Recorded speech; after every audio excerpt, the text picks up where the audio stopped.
देश में लोकसभा चुनाव को लेकर हलचल तेज हो गई है। भाजपा के बड़े बड़े नेता जनता के बीच जाकर सरकार की उपलब्धियां गिना रहे हैं।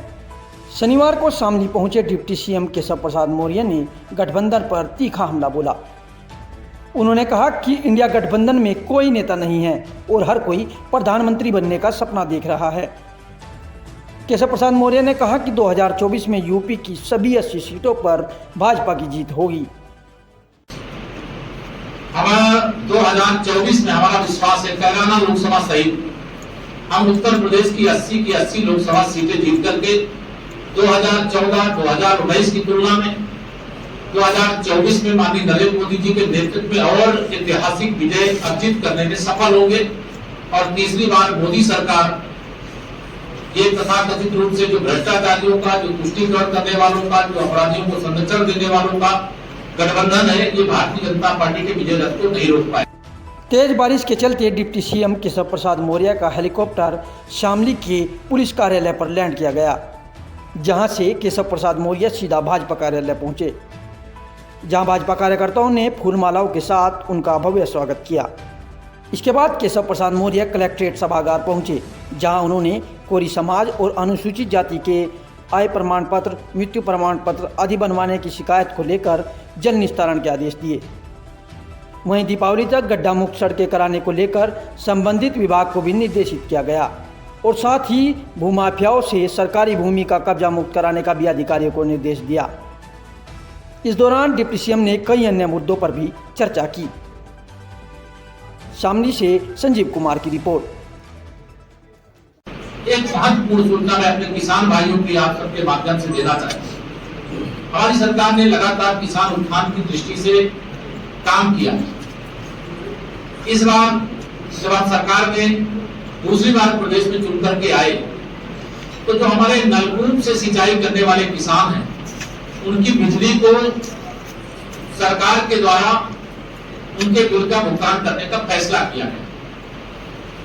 इसलिए अब जो नलकूप चालक, नलकूप के मालिक किसान हैं, उनके यहाँ एक दुष्प्रचार भी यहाँ हमारे जो राजनीतिक विरोधी करने की कोशिश करते हैं।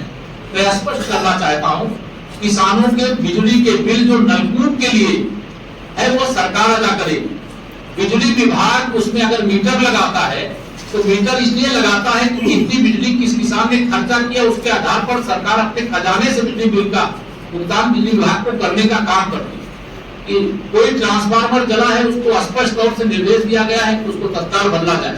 कुछ संविदा कर्मी कुछ दल विशेष से जुड़े हुए होने की शिकायत मिली है, उनकी जांच करके उनके खिलाफ कार्रवाई किया जाए। भ्रष्टाचार के खिलाफ युद्ध चल रहा है, जंग चल रही है, निर्णायक दौर पर है। कोई अधिकारी कर्मचारी कोई गड़बड़ करेगा किसी भी मामले में तो उसको बख्शा नहीं जाएगा, यह स्पष्ट निर्देश दिया गया। 2023 में मैं आप सबके साथ वार्ता कर रहा हूं। मुझे पूरा विश्वास है 2024 ही नहीं 2047 विकसित भारत होने तक ये भाजपा का कमल प्रदेश में भी देश में भी खिला रहेगा। इसलिए हमारा लक्ष्य जो हमारे प्रधानमंत्री जी का नारा है, भ्रष्टाचार भारत छोड़ो, तुष्टीकरण भारत छोड़ो, परिवारवाद भारत छोड़ो, और जो अभी G20 की ऐतिहासिक समिट हुई, इसमें पूरी दुनिया उपकार फिल्म का गाना कि मेरा भारत वो भारत है जिसके पीछे संसार खड़ा, तो मेरा मोदी वह मोदी है इस समय जिनके साथ संसार खड़ा भी है, चला भी है और चल भी रहा है। यह ऐतिहासिक उपलब्धियों का युग है। भारत 5वीं अर्थव्यवस्था है, तीसरी अर्थव्यवस्था जल्दी बनने की ओर अग्रसर है और उत्तर प्रदेश की उसमें ऐतिहासिक भूमिका, क्योंकि उत्तर प्रदेश देश का सबसे बड़ा प्रदेश है। अगर उत्तर प्रदेश पीछे छूट जाएगा तो फिर हमारा देश आगे नहीं बढ़ पाएगा। इसलिए उत्तर प्रदेश ने भी कीर्तिमान स्थापित किया है। अभी ओडीओपी के अंतर्गत शामली के हमारे उद्योग जगत से जुड़े हुए एक साथी को माननीय प्रधानमंत्री जी ने स्वयं पुरस्कृत किया। अब कैराना कोई दंगा क्षेत्र नहीं है, यह एक विकास के दृष्टि से आगे बढ़ चुका। लेकिन आप सबको यह जरूर मैं कह रहा हूँ, शामली क्योंकि हमारा ये हरियाणा और दिल्ली और नोएडा से लगा हुआ क्षेत्र, यहाँ का विकास हमारी सरकार की सर्वोच्च प्राथमिकताओं में से एक है। हम उत्तराखंड में भी हमारी सरकार है, उत्तर प्रदेश में भी हमारी सरकार है, हरियाणा में भी हमारी सरकार है, देश में हमारी सरकार है और आने वाले समय में चारों तरफ कमल खिलेगा। भाजपा सत्ता में शानदार ढंग से वापसी करेगी, ऐसा मुझे पूरा विश्वास है। पहले अपने कार्यालय में गया, वहां कार्यकर्ताओं के साथ बैठक की, स्पष्ट कार्यकर्ताओं से कहा हूं कि चुनाव सरकार नहीं कार्यकर्ता लड़ता है, पार्टी लड़ती है। और 2014 में अगर हम लोकसभा जीत सकते हैं जब सपा की सरकार थी, 2017 में जब विधानसभा जीत सकते हैं जब सपा की सरकार थी, तो जो हनुमान जी की तरह हमारे कार्यकर्ताओं की ताकत, उसको याद करें 24 को 2014 यहाँ ये तो अभी हमारे आदरणीय सांसद जी बता रहे हैं कि जो यहाँ का रेलवे स्टेशन है वो आदर्श भारत अमृत भारत योजना का हिस्सा, अमृत महोत्सव वर्ष है। अमृत सरोवर आप देख रहे होंगे, अमृत काल में हर घर में तिरंगा आपने देखा होगा, हर घर में नल से जल पहुंचाया जा रहा है, हर घर तक बिजली पहुंचाई जा चुकी है। सबका साथ सबका विकास का जो लक्ष्य है उसको आगे बढ़ाने का काम हुआ है। मुझे इतना कहना, कोई एक सवाल आपके हो तो और एक और बता दूं आपको, हमारे जिला बार एसोसिएशन ने यहाँ पर 50 एकड़ भूमि जो कचेरी के लिए चिन्हित है उसमें 400 करोड़ रुपए की स्वीकृति सरकार ने की है। उसकी धनराशि निर्गत करने की उन्होंने मांग यहाँ पर दी है। सरकार प्राथमिकता के आधार पर जिला मुख्यालय को भी बनाएगी और जिला कचेरी मुख्यालय उसको बनाने के लिए हमारी सरकार प्राथमिकता के आधार पर वह धनराशि उपलब्ध कराने जा रही है। मुझे लगता है प्रदेश के जितने भी जिला मुख्यालय उसमें सबसे शानदार जिला मुख्यालय शामली का बनने जा रहा है।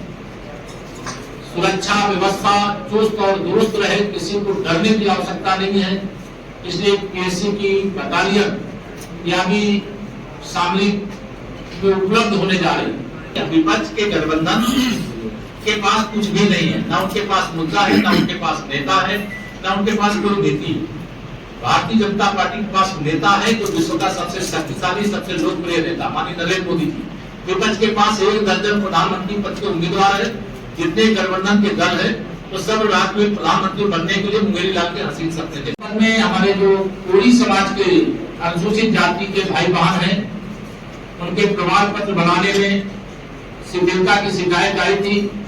अभियान चला करके उनका प्रमाण पत्र जो भी आवेदन है उनको विस्तारित करने, किसी भी प्रकार का चाहे जन्म का प्रमाण पत्र हो, चाहे मरण का प्रमाण पत्र हो, चाहे आय का प्रमाण पत्र हो, चाहे जाति का प्रमाण पत्र हो, उस समय जो निर्धारित है शासन के द्वारा उस समय सीमा में हर हाल में बनाया जाना चाहिए।